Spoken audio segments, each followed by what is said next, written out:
Hello po mga kababayan at kaibigan.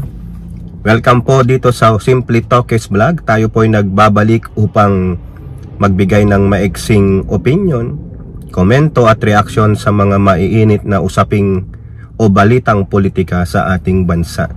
So, ang pag-usapan natin mga kababayan itong sa West Philippine Sea. No, lalong-lalo na yung latest na kasinungalingan ng mga social media warriors ng bansang China, no? Kung maalala nyo po, meron po diyang mga social media posts na mga galing naman sa bansang China na nagsasabi na kanila daw po ang Palawan. Dahil daw po yan ay napunta daw yung kanilang admiral dyan noon na si Zheng He. So yan daw po ang pangalan ng Palawan, no? Tarantado rin sila, no?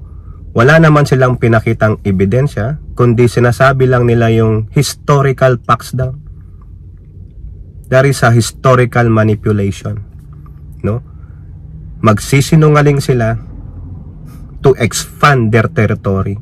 Mga hayop talaga, mga kababayan, no? Pinipilit nilang agawin ang ating bansa dahil nga sa yaman ng likas na kayamanan natin, no? Lalong-lalo na sa katubigan natin dyan sa West Philippine Sea, sa Eastern Seaboard, sa Norte at sa South. Napapalibutan tayo ng yaman, natural resources na ang yaman-yaman natin. Lalo na sa West Philippine Sea, ilang barrels of gas or oil, at dyan naman sa Region 2 sa mga deuterium at dyan sa Eastern Seaboard, no? At ganun din, isama natin yung mga sinabi nila Jinggoy Estrada, ni Bayan Muna Representative, no? Tumatakbong representante yan, si Nery Colmenares, at yung kahilingan po dyan po sa ating West Philippine Sea. Pero bago tayo magpatuloy, tayo po ay magpapasalamat sa lahat ng ating channel subscribers, mga followers, mga nagla-like at nagsishare ng videos, at special shoutout sa lahat ng OFWs, to the men and women in uniform, sa ating mga frontliners at mga guro, and may God bless us all.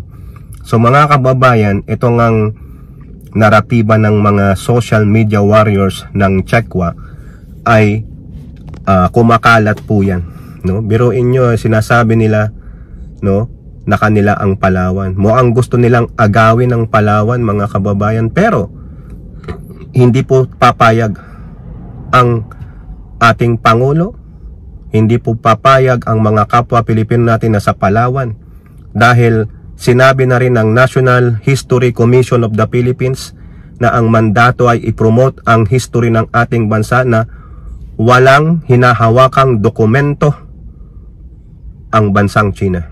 Tayo po, no? Bakit kailangan palagi nating idepensa, mga kababayan? Ang China magbibigay lang naratiba. Ang kanilang ebidensya ay historical claim lang. Yung arbitrary, dumaan lang yung kanilang mga explorer, dumura lang, umihi lang, o umebak lang yung panda nila dyan, kanila na. Yan ang ano nila. Tingnan nyo, sabi nila, yung Admiral Mapanghi nila, nagpunta lang ng Palawan, kanila na. E di sa inyo na rin pala yung Binondo. Sa inyo na rin ang Divisoria pala. Eh, ang daming inchik sa Binondo eh. Oh, sa inyo na rin yung mga lupain dyan sa yung mga tinatayuan ng mga SM Mall, kasi may-ari yan, inchik. Sa inyo na rin yun. Ganon. Dahil yumapak yung kababayan yung mga Chekwa eh. So basically, sa inyo ang bansang Pilipinas. Eh bakit hindi nyo kami kinling? Kung sinasabi nyong nauna kayo sa mga ilang banyaga na sumakop sa amin, ba't hindi kayo nag-claim? Nagawin nyo kaming territory, o gawin nyo kaming sakop nyo kami. Diba? Hindi eh. Traders kayo. Pero hindi nyo sinabi ngo amin ang Pilipinas, ha? Kami ang nauna dito. Wala. Inunahan kayo ni Miguel Lopez de Legazpi sa pamamagitan ni Ferdinand Magellan. Diba? Explorer trader kayo. Eh ang mga Espanyol, conquistadores, conqueror talaga. Eh kayo ano? Diba? Mga sinungaling kayo eh. Hindi po, palibhasa mga kababayan, marami silang armas. Yun ang panlaban nila eh. Pero sa katotohanan, wala silang dokumento. Talo sila sa 2016 arbitral ruling. Ayaw nilang sundin. Pahiya sila eh. Tapos ngayon, ikiklaim nyo sa inyong Palawan. Nek-nek ninyo. At doon sa mga kababayan natin na magsasabing hindi natin kaaway ang China, patunayan nyo muna. Hindi natin sila kaaway sa trade. Hindi natin kaaway sila sa people-to-people ties. Pero kaaway natin sila sa West Philippine Sea. Kaaway natin sila dahil sila ay expansionist. Inaagaw ang ating mga katubigan, likas na yaman, at mga lupa sa West Philippine Sea. Baka nga inaagaw pa ang buong Pilipinas, yan, no? Palawan na nagsisimula na. Ano ang next? Zambales at Norte? Di ba? So kung may magsasabing kapwa Pilipino natin na hindi natin kaaway ang China, diyan kayo nagkakamali mga kababayan. Kaaway natin sila sa ilang bagay. Sa West Philippine Sea, sa mga pogo, sa kanilang mga spies na nagkalat sa Pilipinas. Ginagago nila ang bansang Pilipinas pero naninindigan po ang Pangulo. Diba? So ang sabi po ni Jinggoy Estrada, no, diyan sa ginawang kasinungalingan ng mga social media warriors ng China tungkol sa Palawan, sabi niya, territorial waters, yung ating aerospace. Pag sumakay kayo ng eroplano papantang Palawan o Calayan Island, maririnig nyo yan. I-radio check kayo ng China. Yeah, you are entering the Chinese airspace. Blah, blah, blah, blah. Ganon. Ngayon, sabi ni Jinggoy, tubig, kalangitan, pati ba naman ating lupa aagawin? Ay, bay, sobra na yan. Pinasasalamatan po ni Senator Jinggoy Estrada ang National History Commission of the Philippines na dadli-dadling dinibang, dadli-dadling pinabulaanan ng fake news ng mga walang hiyang Chekwa na social media warriors. Mga PI kayo ng mga Chekwa na ganyan. Hindi naman po lahat, ano. Ang sabi niya, pasalamat tayo sa National History Commission of the Philippines dahil inagapan nila ang fake news na ito. Sa atin ang Palawan and it will never be owned by China. Never in our history that Palawan is owned by Chinese. Nanyo, namo, Xi Jinping namo. Kayo dyan ang mga social media warriors ng China, ninyo, ukinam, ukinayo, no? Mga kung ano man. Mahirap kasi magmura ng budi itong Tagalog eh. Diba? At least si Jinggoy, may sinabi siya. Hindi siya naging Tamilmil. Eh yung inyong BP Sarang presidente, Tamilmil. Walang masabi dyan, no? Biruin nyo, no comment. Pero nandoon nakikisalamuha sa mga Chekwa. Sa Lantern Parade nakisalamuha. Sa New Year's celebration ng mga Chekwa nakisalamuha. Trying hard pang magsalita ng Mandarin. Pero diyan, no? Wala siyang comment. Salamat tayo kay Senator Jinggoy, no?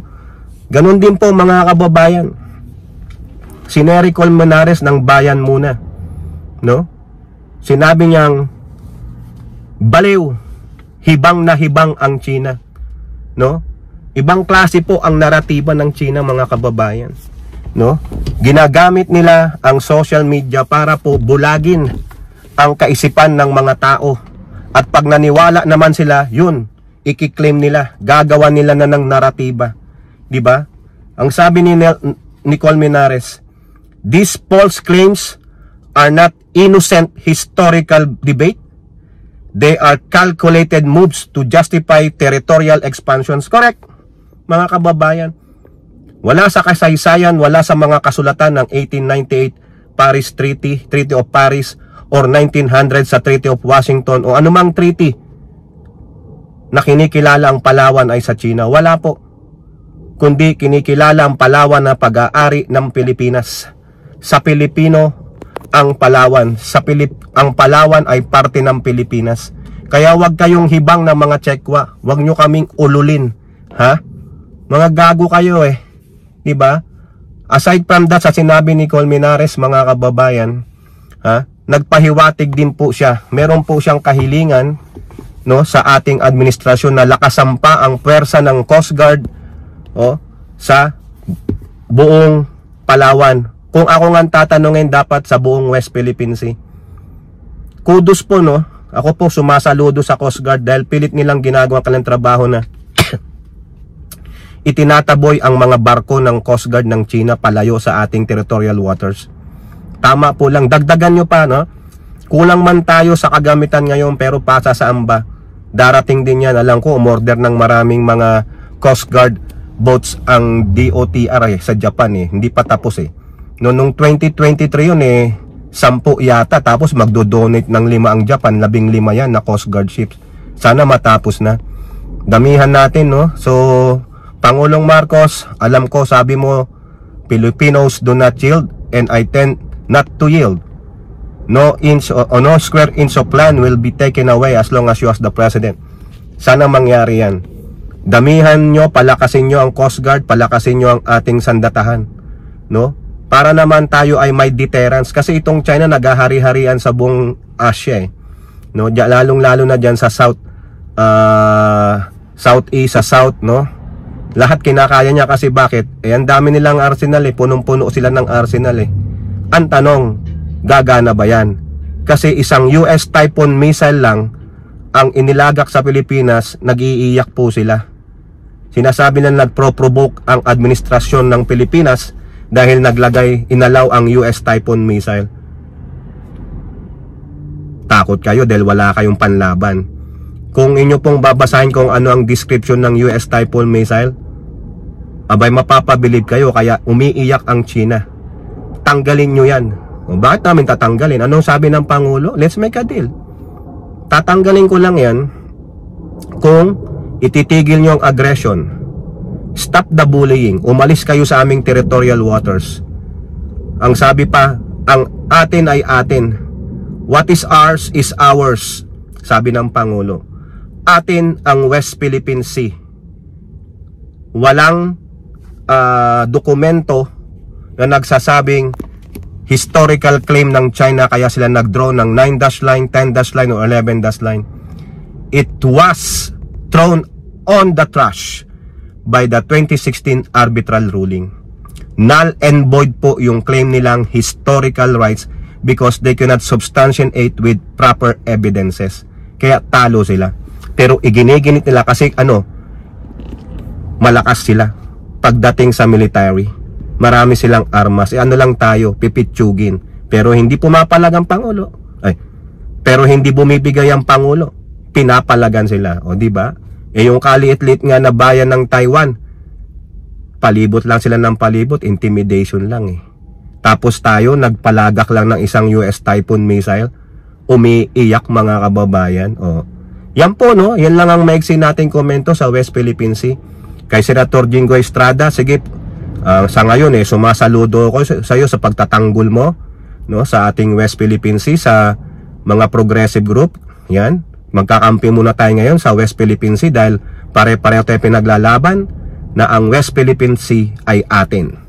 No, kung meron pong mga kapwa ko vloggers, influencer na magsasabing hindi natin kaaway o kalaban ng China, no, hindi po ako naniniwala sa inyo. Ibang prinsipyo nyo, ibang prinsipyo ko, no? Kaaway natin sila pagdating sa West Philippine Sea. Kaaway natin sila sa mga spies na pinapadala nila, sa kanilang intrusion, pakikialam sa paglalagak ng Manchurian candidate nila sa ating bansa, sa mga pogo na windang ang ating bansa, no? Kaya kung may mga vloggers, influencers na ganyan ang sasabihin na ay mabait naman ng China, no way. Nanakit na sila ng kapwa Pilipino, manapatulan ng daliri. Pero nag-apologize ba sila? Hindi po. Binutas yung mga rubber balls natin, nag-apologize ba sila? Hindi po. Winater cannon yung ating Rory Mission, tinamaan sa muka yung ating mga service personnel, duguan ng ilong, nasugatan, nag-apologize ba sila? Hindi po. Tapos sasabihin nyo, hindi natin sila kaaway. Nakasakit sila mga kababayan. Wala man lang letter of apology or verbal apology, wala po eh. So sasabihin nyo sa akin yan, hindi po. Kudos din po sa National History Commission of the Philippines dahil kaagad-agad yung dinibank ang nakakagago, nakakalokong naratiba ng mga social media warriors ng China na sinasabi ng gobyernong China wala daw silang alam. Hindi po ako naniniwala. palabas nila yan. Magaling po sila sa disinformation campaign.